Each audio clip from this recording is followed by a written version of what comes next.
Hey there, Andrew here, welcoming you to another episode of Research and Reviews. Today I'll be sharing feedback on Tesla's recent free full self-driving demo.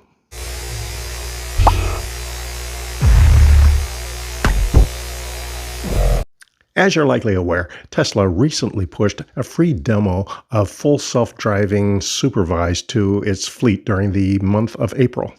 In this video, I'm going to be sharing my top likes and dislikes on the software.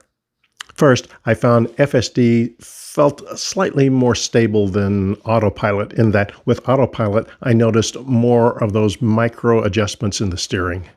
This wasn't a problem per se, it's just something that I noticed. Also, I liked full self-driving in stop-and-go traffic and also when passing through small towns. It took the bother out of starting and stopping and overall made driving in those environments a lot less taxing. Also, I loved Auto Park. Once I figured out how to use it, I found myself looking for excuses to back into parking stalls. Overall, self-parking consistently parks better than I can. Finally, though summon was not something that I actually needed, having it available was really nice for those situations where an inconsiderate parker parks so close that you have to squeeze in to get to your car. Now, for the things I didn't like, let's start with auto lane change.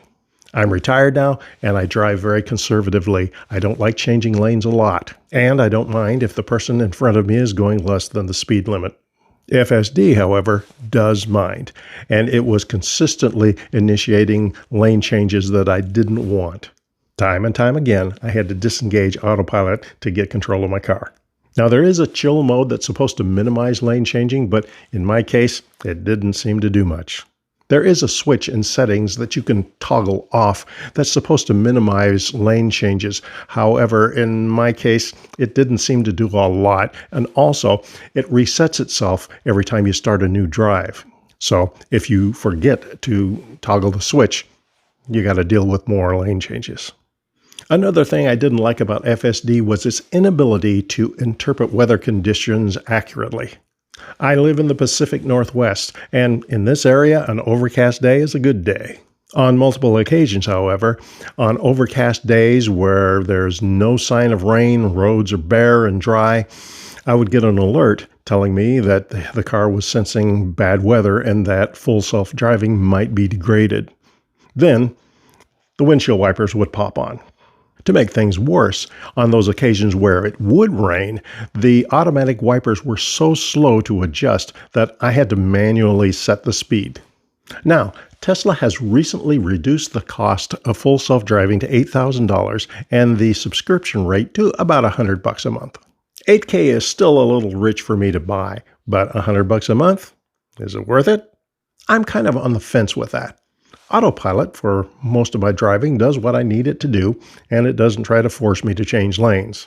Given that, for me, most of the time, even the subscription really doesn't make sense. But on road trips, full self-driving and stop-and-go traffic and auto park, that might come in handy. Now, if Elon or one of his minions would be interested in some suggestions, I have a few. First, if you were to make Auto Park and Summon a la carte, you would have a customer for those today. 2. I would be more inclined to subscribe to full self-driving if I had the option of making it ask permission before it made lane changes. 3. Detection of weather conditions just needs work. And 4.